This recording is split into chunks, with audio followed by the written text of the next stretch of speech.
Good morning बच्चों। जैसा कि कल हमसे एक बहुत बड़ी भूल हो गई थी। आपका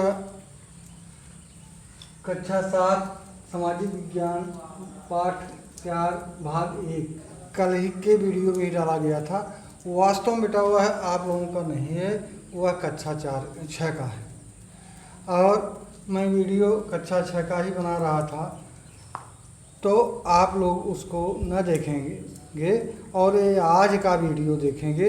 ये कक्षा 7 का आज का है और आपका कक्षा 7 के लिए मुगल साम्राज्य पाठ 4 जो है वह मुगल साम्राज्य, जबकि कल वैदिक साहित्य कक्षा 6 का 4 पाठ था और भूलवश कक्षा 7 में वीडियो चला गया था। तो उसको आप लोग ज़रा ध्यान देना और आज वापस आप लोग कक्षा 7 देखें। कक्षा 7 सामाजिक विज्ञान मुगल साम्राज्य पाठ 4 है, भाग 1 है। तो मुगल साम्राज्य जो था यह 16वीं शताब्दी के आते आते दिल्ली सल्तनत जो थी वह बिखरने लगी थी। इसका कारण था शासकों की प्रशासनिक, आर्थिक और राजनैतिक अक्षमता। उस समय सल्तनत के जो शासक थे वे प्रशासनिक, आर्थिक और राजनीतिक रूप से कमज़ोर थे। इससे राजनैतिक एकता छिन्न भिन्न हो गई और कई छोटे छोटे स्वतंत्र राज्यों का उदय हुआ। इन स्वतंत्र हुए राज्यों में असम, उड़ीसा, मालवा, मारवाड़, मेवाड़, बंगाल, जौनपुर, गुजरात और कश्मीर मुख्य थे। इन राज्यों में ऐसा कोई राज्य नहीं था जो सभी को एकता के सूत्र में बांध सकता था और सभी राज्यों का नेतृत्व कर सकता था। इन्हीं कारणों से मुगलों ने बाबर के नेतृत्व में भारत पर आक्रमण किया। 1526 ईस्वी में पानीपत के मैदान में बाबर का सामना लोदी वंश के शासक इब्राहिम लोदी से हुआ, जिसमें इब्राहिम लोदी की पराजय हुई और बाबर जो है वह विजयी रहा। इस तरह से बाबर जो है मुगल वंश का, मुगल साम्राज्य का संस्थापक बना। बाबर जो था उसका पूरा नाम जहीरुद्दीन मोहम्मद बाबर था। वह अपने पिता के पक्ष से तैमूर और माता के पक्ष से चंगेज खां के वंश से संबंधित था। तो हम इसके साथ अब इस पाठ के कुछ मुख्य अंशों को देख लेते हैं, जो कि आप लोगों को ये लिखा भी गया है। इसको नोटबुक में लिख लेंगे, अच्छी तरह से याद कर लेंगे। तो जो बाबर था जिसने 1526 ईस्वी में पानीपत के मैदान में इब्राहिम लोदी को परास्त करके मुगल साम्राज्य की स्थापना किया था, वह उसका नाम, बाबर का पूरा नाम जहीरुद्दीन मोहम्मद बाबर था। वह अपने पिता के पक्ष से तैमूर तथा माता के पक्ष से चंगेज खां के वंश से संबंधित था। शेर शाह सूरी ने हुमायूं को 1539 ईस्वी में चौसा तथा 1540 ईस्वी में कन्नौज के युद्ध में पराजित किया। हुमायूं की मृत्यु सन 1556 ईस्वी में पुस्तकालय की सीढ़ियों से लुढ़क कर हुई। वह पुस्तकालय गया था जहां सीढ़ियों पर उसका पैर फिसल गया और वहां पर लुढ़कने के कारण उसकी मृत्यु हो गई। औरंगजेब एक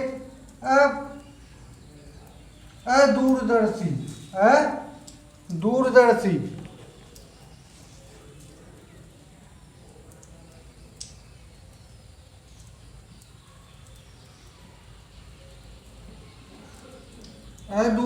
तथा कट्टरपंथी शासक था।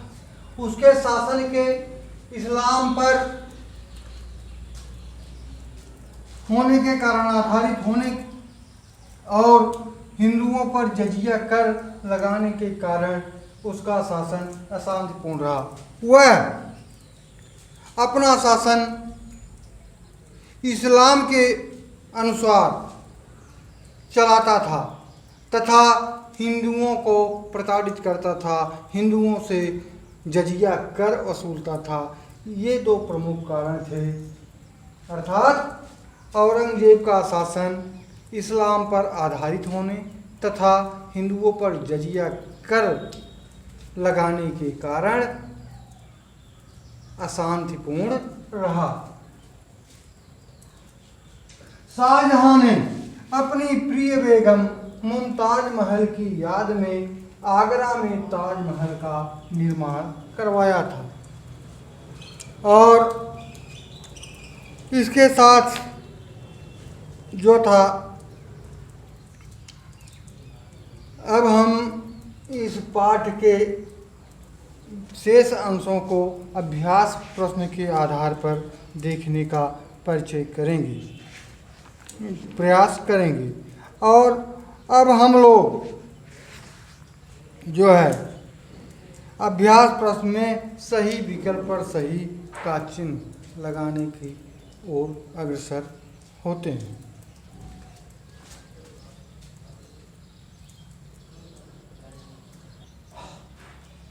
हाँ तो बेटा, अब हम लोग कर अभ्यास प्रश्न का कर सही विकल्प पर सही का चिन्ह लगाएंगे।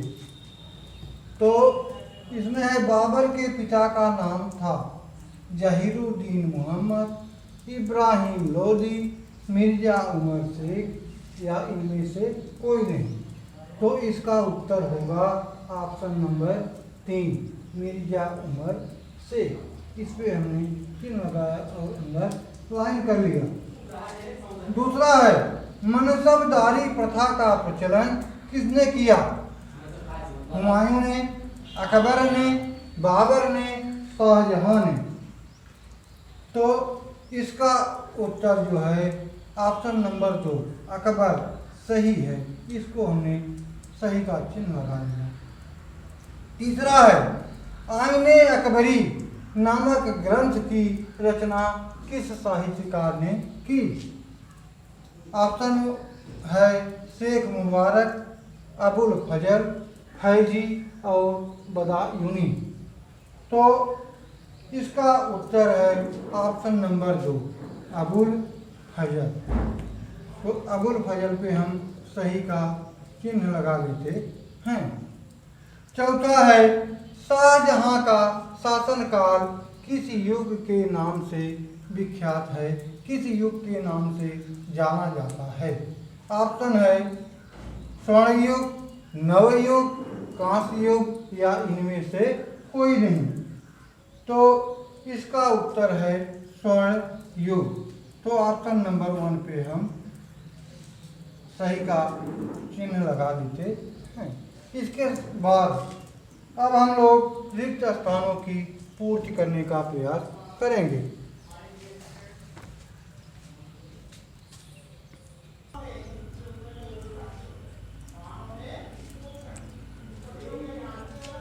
हाँ तो बच्चों, अब हम खैर अभ्यास प्रश्न का खैर रिक्त स्थानों की पूर्ति कीजिए करने का प्रयास करते हैं। नंबर 1 है हुमायूं का शाब्दिक अर्थ क्या होता है? तो यहाँ पर हम लिखेंगे रिक्त स्थान है, रिक्त स्थान में होगा भाग्यशाली।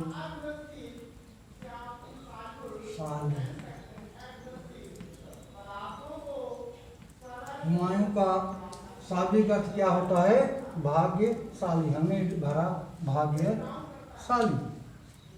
दूसरा है शेरशाह सूरी का वास्तविक नाम क्या था? तो शेरशाह सूरी का यहाँ वास्तविक नाम यहाँ रिक्त स्थान में भरेंगे फरीद। तो शेरशाह सूरी का वास्तविक नाम क्या था? फरीद। फिर तीसरा है जाटों का नेतृत्व। जाटों का नेतृत्व कौन कर रहा था? गोकुल जाट। यहाँ भरेंगे गोकुल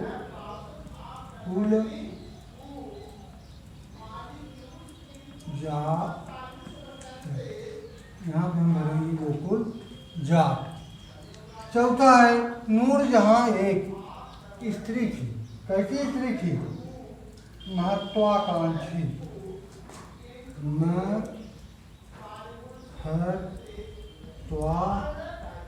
महत्वाकांक्षी।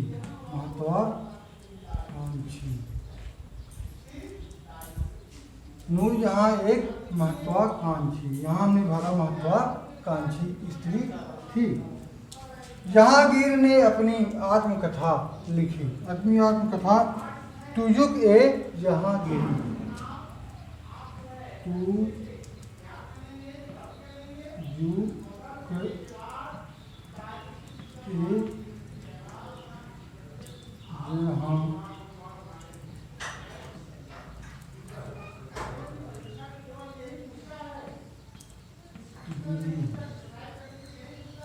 तुजुक ए जहांगीरी लिखी।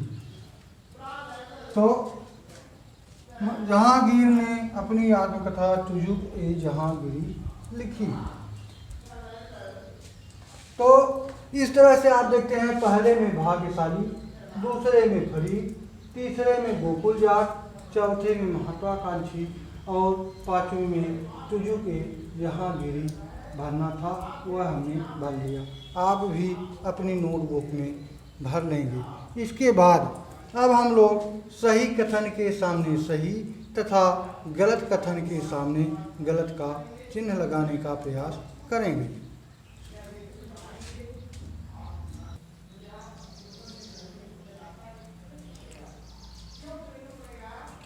हाँ तो बच्चों, गैर सही कथन के सामने सही तथा गलत कथन के सामने गलत का चिन्ह लगाइए।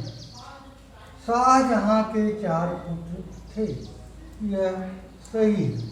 शाहजहां के 4 पुत्र थे, सही है। सन 1627 ईस्वी में जहांगीर की मृत्यु हुई। यह कथन आपका सन 1627 ईस्वी में जहांगीर मुगल सम्राट बना। यह गलत है।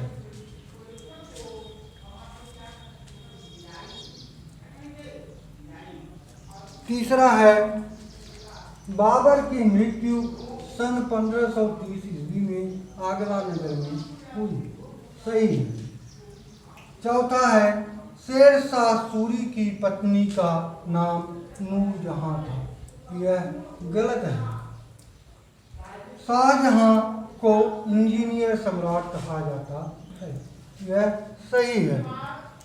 अब फिर से देख लें, सही कथन के सामने सही और गलत कथन के सामने गलत का चिन्ह लगाना है। शाहजहां के 4 पुत्र थे, सही है। सन 1627 ईस्वी में जहांगीर मुगल सम्राट बना। यह गलत है। बाबर की मृत्यु सन 1530 ईस्वी में आगरा नगर में हुई। सही है। शेरशाह सूरी की पत्नी का नाम नूरजहां था। ये गलत है। और शाहजहां को इंजीनियर सम्राट कहा जाता है। यह सही है। अब आपका यह चैप्टर खत्म होता है। एक भाग में ही पूरा का पूरा चैप्टर समायोजित करने का प्रयास किया गया है। अगले दिन एक नए वीडियो के साथ, नए पाठ के साथ, नए सब्जेक्ट के साथ फिर मुलाकात होगी। आप अपनी तैयारियां करते रहें, नोटबुक अवश्य बनाएं और उसको जो है याद करते रहें। धन्यवाद।